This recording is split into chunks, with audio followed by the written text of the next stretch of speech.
परिसीमन को करने के पीछे का मकसद यही भाजपा का अपना एजेंडा दिख रहा है। तो हर कीमत पर अपने हाथ में ले लो, सत्ता को अपने हाथ में ले लो।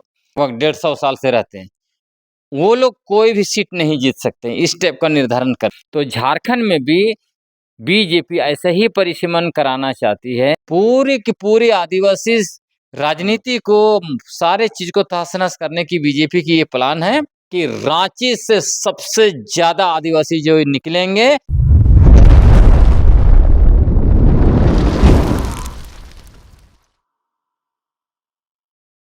नमस्कार, जोहार।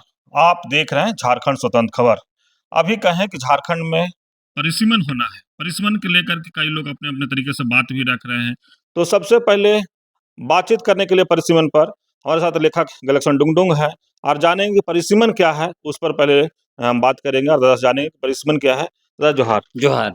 परिसीमन क्या है जो लोग आम भाषा में समझ सके?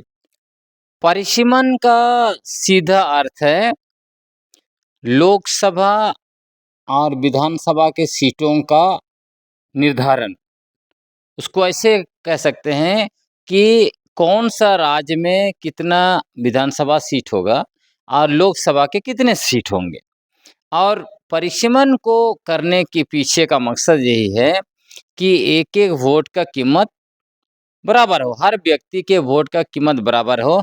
ऐसा ना हो कि मान लीजिए उदाहरण के लिए एक लोकसभा क्षेत्र जो होता है उसमें लगभग 10 लाख पॉपुलेशन होना चाहिए। तो एक लोकसभा क्षेत्र में 10 लाख पॉपुलेशन हो गया और कहीं 12 लाख हो गया, कहीं 15 लाख हो गया। तो ये तो एक तरह से जहाँ 10 लाख का होगा उन वोटरों का कीमत ज़्यादा हो जाएगा ना, जहाँ 15 लाख या 12 लाख के बनिस्बत। तो इसीलिए संविधान में यह व्यवस्था किया गया है, संविधान के अनुच्छेद 82 में लोकसभा के लिए और 170 में विधानसभा के लिए। और उसमें स्पष्ट कहा गया है कि जनगणना प्रत्येक 10 साल में होता है। तो जनगणना के बाद हर 10 साल में जो है लोकसभा और विधानसभाओं का जो बंटवारा है उसको पुनर्निर्धारित किया जाना चाहिए, फिर से कौन सा जगह पे कैसे होगा करके। लेकिन इसको आपको समझना पड़ेगा कि अभी जो परिसीमन हो रहा है इसमें क्लियरली भाजपा का अपना एजेंडा दिख रहा है। एजेंडा क्या है इनका कि परिसीमन ऐसा कराओ ताकि झारखंड को हर कीमत पर अपने हाथ में ले लो, सत्ता को अपने हाथ में ले लो। उसमें 2 उदाहरण मैं दूंगा। एक तो यह हमको असम में देखना चाहिए, समझना चाहिए। असम में परिसीमन करके बीजेपी ने ऐसा मतलब विधानसभा का क्षेत्र बनाया ताकि वहाँ जो सीटें कांग्रेस जीत सकते थे, जो सीटें आदिवासी जीत सकते थे, उन सीटों में जो है कि यहाँ के जो आदिवासी वहाँ जो रहते हैं चाय बागानों में लगभग 150 साल से रहते हैं, वो लोग कोई भी सीट नहीं जीत सकते, इस टाइप का निर्धारण कर दिया पूरा। तो इसीलिए बहुत क्लियरली दिखा वहाँ पर कि परिसीमन कराने की वजह से वहाँ बीजेपी के लिए जीत बहुत आसान हो गई। तो झारखंड में भी बीजेपी ऐसा ही परिसीमन कराना चाहती है। जैसे उदाहरण के लिए मैं बताता हूँ, तोरपा सीट, तोरपा का पश्चिम क्षेत्र में आप पश्चिम दक्षिण में आप चले जाइए, खासकर दक्षिण में, तो उधर आपको दिखाई पड़ेगा मुंडा बहुल है और वो इलाके में जेएमएम की पकड़ बहुत मजबूत है। तो मान लीजिए आने वाले समय में उस सीट को लेना है तो क्या करेंगे, तोरपा का दक्षिण इलाका को मिला देंगे कोलेबिरा में और इधर उत्तर इलाका, पश्चिम इलाका बढ़ा देंगे। तो इससे क्या हो जाएगा, जहाँ बीजेपी के वोटर्स हैं उधर क्षेत्र बढ़ जाएगा, तो बीजेपी के लिए जीत आसान हो जाएगी। और इलेक्शन कमीशन बीजेपी के साथ खड़ी है, तो इलेक्शन कमीशन के पास सारा डेटा है कि कौन विधानसभा का कौन क्षेत्र से कौन सी पार्टी को मिली है। तो उसी आधार पर जब वोटर किधर हाँ डिमार्केशन करेंगे मतलब एक कॉन्स्टिट्यूएंसी का, तो समझ लीजिए कि बीजेपी के लिए जीत पक्की कर देंगे। नंबर 1। नंबर 2 जो है परिसीमन ये लोग कर रहे हैं क्योंकि इनको पता है 2019 का चुनाव देख लीजिए और 2024 का, दोनों चुनाव में अनुसूचित क्षेत्रों से आदिवासियों ने बीजेपी को बाहर कर दिया।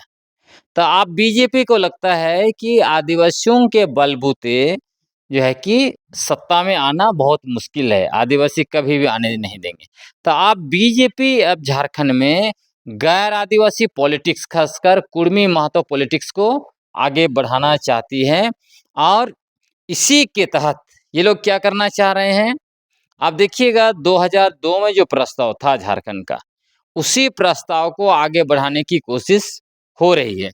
उसके अनुसार क्या है, यहाँ सीट हो जाएगा विधानसभा का 126। अब विधानसभा का 100 मतलब 81 में से 81 सीट है अभी ना, तो 81 से 126 हो जाएगा और आदिवासियों का आरक्षित सीट 28 से घटकर 22 हो जाएगा। तो आप सोचिए कि टोटल सीट बढ़ रहा है 81 से 126 और आदिवासी का सीट 28 से फिर घट रहा है 22 में। आप सोचिए यदि ऐसा होता है तो 126 सीट होगा तो बहुमत का आंकड़ा क्या होगा, 65 सीट। जो पार्टी 65 सीट जीतेगी वो एकदम आराम से सरकार चलाएगी। तो जहां आपको 126 में 65 सीट जीतना है, 22 सीट को कौन पूछता है, आदिवासी को कोई नहीं पूछेगा। और इसका जो है परिणाम क्या हो जाएगा, परिणाम ये हो जाएगा कि इसके बाद कभी भी झारखंड में आदिवासी मुख्यमंत्री नहीं बनेगा। आप सोचिए कि जो राज्य आदिवासियों के नाम से बना, और क्यों आदिवासियों के नाम से बना, क्योंकि 1930, 40, 50 और 60 4 दशक तक आदिवासी अपने बलबूते अलग राज्य का लड़ाई लड़ा है।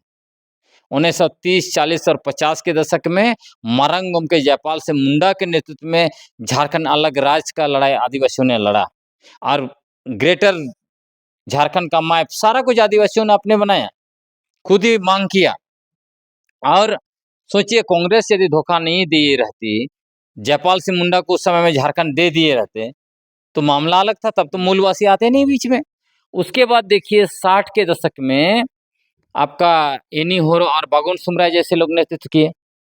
1970 के दशक में जब झारखंड मुक्ति मोर्चा 1972 में बनी, उसके बाद जो है कि गुरुजी शिबू सोरेन, उसके बाद एनी ये एके रॉय और जो है कि विनोद बिहारी महतो, ये लोग आए, तब जाके मूलवासी जो है कि अलग झारखंड राज्य आंदोलन में जुड़ा है।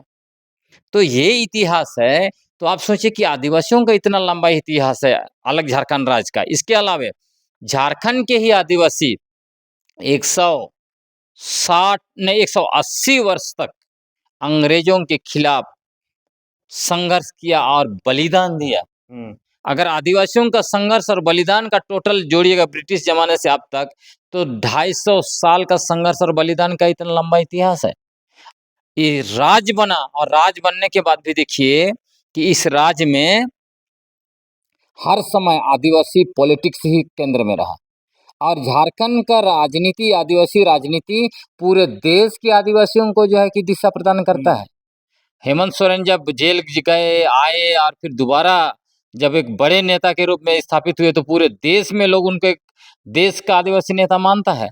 उस राज्य में अगर आदिवासी राजनीति खत्म हो जाएगी तो आप समझ रहे हैं क्या हालत होगा। हाँ, आदिवासी राजनीति पूरे देश की आदिवासी राजनीति तहस-नहस हो जाएगी। तो ये करना बीजेपी चाह रही है। और उसके अलावा क्या होगा, हमारा 5वीं अनुसूची खत्म कर दिया जाएगा। सीएनटी, एसपीटी कानून, पेशा कानून, सीएनटी, एसपीटी बाद 2016 में देखिए, जिन कानूनों को हम लोग कहते हैं, ये कानून मामूली कानून नहीं है, हमारे पुरखों के खून से लिखे गए दस्तावेज है। उसको 3 मिनट में विधानसभा में पूर्व मुख्यमंत्री माननीय रघुवर दास ने संशोधन कराया था। आप सोचिए, तो जब हमारे नेता ही नहीं रहेंगे तो आप समझ लीजिए कि इन कानूनों को तो तुरंत ही लोग संशोधन करेगा, खत्म कर देगा और हमारी बची खुची जल, जंगल, जमीन, खनिज संपदा खत्म। मतलब पूरा का पूरा आदिवासी पहचान, अस्तित्व, आदिवासी का जमीन, जंगल, नदी, पानी, बेटी, माटी, रोटी सब जो है कि बर्बाद हो जाएगा। तो इसलिए जो है हम लोग कह रहे हैं कि ये तो सरासर अन्याय है। पूरी की पूरी आदिवासी राजनीति को, सारे चीज को तहस-नहस करने की बीजेपी की ये प्लान है और इसमें देखिए इसका विरोध जो हम लोग कर रहे हैं। हाँ, इसी पर आया था। कई लोग सपोर्ट कर रहे हैं, परिसमन होना चाहिए और आप लोग विरोध कर रहे हैं। तो इसका हाँ, इसका 2 मुख्य कारण हैं। हुँ। एक कारण तो है हम लोग कह रहे हैं कि परिसीमन यदि आप करते हैं, हुँ, तो झारखंड का टोटल सीट 81 से 126 होता है, तो उसी अनुपात में आदिवासियों का सीट भी बढ़ना चाहिए। अगर इसको आप मानते हैं तब तो ठीक है, कुछ हद तक हम लोग इसको स्वीकार करेंगे। लेकिन दूसरा उससे भी बड़ा मकसद है। बड़ा मकसद यह है कि सोचिए हम आदिवासियों के साथ विगत 75 वर्षों से लगातार अन्याय किया जा रहा है। अन्याय इसलिए मैं कह रहा हूँ क्योंकि सोचिए कि जो अनुसूचित क्षेत्र का निर्माण जनसंख्या के आधार पर नहीं हुआ है, उस क्षेत्र में लोकसभा, विधानसभा और स्थानीय निकाय में प्रतिनिधित्व जनसंख्या के आधार पर दिया जा रहा है। ये 75 साल से किया जा रहा है। तो ये तो हमारे साथ भारी अन्याय है। आप सोचिए इसको दूसरे तरीके से देखिए, अनुसूचित क्षेत्रों में सामान्य सीटों को लगातार बढ़ाया जा रहा है हुँ, और आदिवासी सीटों को लगातार घटाया जा रहा है। आप सोचिए कि जब अनुसूचित क्षेत्रों में आप हम आदिवासियों का सीट घटा रहे हैं और सामान्य सीट को बढ़ा रहे हैं, तो क्या हम लोगों को सामान्य क्षेत्र में हमको कोई सीट दे रहे हैं क्या? नहीं दे रहे हैं ना। तो हमारा तो डबल मार है कि सामान्य क्षेत्र में हम लोग आदिवासी कहीं भी नहीं है और अनुसूचित क्षेत्र जो विशेष क्षेत्र है वो इसलिए ब्रिटिश ने बनाया क्योंकि हमारे पुरखों ने ब्रिटिश सरकार को स्वीकार नहीं किया। कहा कि हम ब्रिटिश सरकार को स्वीकार नहीं करते। 180 साल तक संघर्ष किया और बलिदान दिया। दूसरा, हमारे पुरखों का अपना पारंपरिक स्वशासन व्यवस्था था। तीसरा, लगातार जो है कि बलिदान दिया। इसीलिए हमारा अलग बना। 1874 में अनुसूचित जिला अधिनियम के द्वारा चुटिया, नागपुर और संथाल परगना बना। उसी को लेके 1899, 1919 और 1935 का भारत सरकार अधिनियम में देखिए इन क्षेत्रों को अलग रखा गया और इसी के आधार पर जब संविधान बना तो 5वीं और 6वीं अनुसूची बनी और 5वीं अनुसूची का पैरा 6 आप देख लीजिए, क्या कहीं पे लिखा है कि अनुसूचित क्षेत्र का निर्धारण जनसंख्या के आधार पर न हुआ है? तो जो अनुसूचित क्षेत्र जनसंख्या के आधार पर बना ही नहीं है, उसको आप जनसंख्या के आधार पर निर्धारित कर रहे हैं और उसमें भी सबसे बड़ा दुखद बात अवधेश जी, ये अनुसूचित क्षेत्र में सबसे ज़्यादा बड़े-छोटे डैम बनाए गए, सिंचाई के नाम पर, बिजली परियोजना के नाम पर। उसी तरह यहाँ कोयला खदान, यहाँ बॉक्साइट खदान, यहाँ यूरेनियम खदान, आयरन और खदान, खदान का खदान खोल दिया गया। तीसरा, यहाँ बड़े-बड़े उद्योग लगे। तो ये सारा कुछ चीज़ हुआ, उसमें आदिवासी को विस्थापित किया गया, आदिवासी को पलायन होने पर मजबूर किया गया, बाहरी जनसंख्या आके यहाँ भर गई और अब बाहरी जनसंख्या आप कह रही है कि आप कुर्सी पे भी हम बैठेंगे और उसी के आधार पर सरकार जो है कि उनके लिए कुर्सी तय कर रही है। 2 क्षेत्र को देख लीजिए उदाहरण के या 3 क्षेत्र देखिए। एक रांची, रांची अनुसूचित क्षेत्र में आता है। नेहरू ने यहाँ एचईसी बनाया। हुँ, एचईसी बनाया और बिहार और बाकी जगह के लोग आके भर गए। हुँ, यहाँ का आदिवासी पलायन हुआ, विस्थापित हुआ, उसको चतरा और कहाँ-कहाँ भेज दिया गया। उसके बाद जो है टंडवा-वंडवा में भी मिलेंगे। अब रांची में बाहर के लोग भर गए। अब उनकी जनसंख्या को आधार बनाकर रांची का लोकसभा को जनरल कर दिया। रांची का 2 विधानसभा हटिया और रांची को जनरल कर दिया और कांके को एससी कर दिया। तो 3 सीट हमारा गया लोकसभा के साथ, लोकसभा एक 4 सीट हो गया। अब उसी तरह जमशेदपुर, जमशेदपुर में 24 आदिवासी गाँवों को कब्जा करके टाटा को बैठाया गया। वहाँ बिहार से, बंगाल से, उड़ीसा से आदमी आके भर गया। टाटा बैठने से पहले वहाँ पर आदिवासियों की जनसंख्या 95% थी। 100 साल के बाद देखिए, टाटा बैठने के 100 साल के बाद हमारी जनसंख्या 95 से घट के 5 में आ गई। अभी क्या कर दिया वहाँ? वहाँ का लोकसभा को जनरल, दोनों विधानसभा को जनरल। एक से रघुवर दास जी खुद जीते थे और मुख्यमंत्री बने थे, एक से बन्ना गुप्ता जीते थे और मंत्री बने थे। तो हम लोग कहाँ जाएंगे? और तीसरा उदाहरण आपको देख लीजिए, चाईबासा, हुँ, आयरन ओर, नवामुंडी में आयरन ओर, टाटा का बैठा 1923 में। उसके बाद आप देखिए क्या हुआ वहाँ पर? पूरा हो गाँव में पूरा जो है कि बाहरी लोग भर गए, टाउन बन गया और उसी का चाईबासा में देखिए रुंगटा बैठा। रुंगटा बैठने के बाद अभी रुंगटा का और एक नया प्लांट बना। उसकी वजह से लगभग 1 लाख लोग बाहर से आके बैठ गए। रुंगटा का एक प्लांट से आप समझ इम्पैक्ट उसका देखिए। उसके बाद इस बार जब चुनाव हुआ नगर परिषद का, उसमें चाईबासा जो हो आदिवासियों का गढ़ है, वो हो आदिवासियों का सीट को सामान्य कर दिया गया। बताइए, इतना भारी अन्याय। तो ये तो सीधे-सीधे परिसीमन जो है हम आदिवासियों को राजनीतिक रूप से विस्थापित कर रहा है। मतलब विकास के नाम से हम आदिवासियों को हमारी जमीन, हमारा जंगल, हमारा खनिज संपदा, हमारा पहाड़, नदी, झरना सबसे लोग विस्थापित किए। अब जो है परिसीमन के नाम पर हमारा कुर्सी से भी विस्थापित कर रहे हैं और यह विगत 75 वर्षों से ऐसे चल रहा है। संविधान लागू होने के बाद से लगातार ऐसा हो रहा है। तो हम लोग इसको बर्दाश्त नहीं करेंगे, इसीलिए हम लोग जो है कि इतना बड़ा परिसीमन के खिलाफ जमघट कर रहे हैं। और ये आंदोलन अभी शुरू हुआ है, ये एक दिन के लिए नहीं है। अब निरंतर हम लोग अनुसूचित क्षेत्र को लेकर आवाज उठाएंगे, क्योंकि 5वीं अनुसूची बाउंड्री है।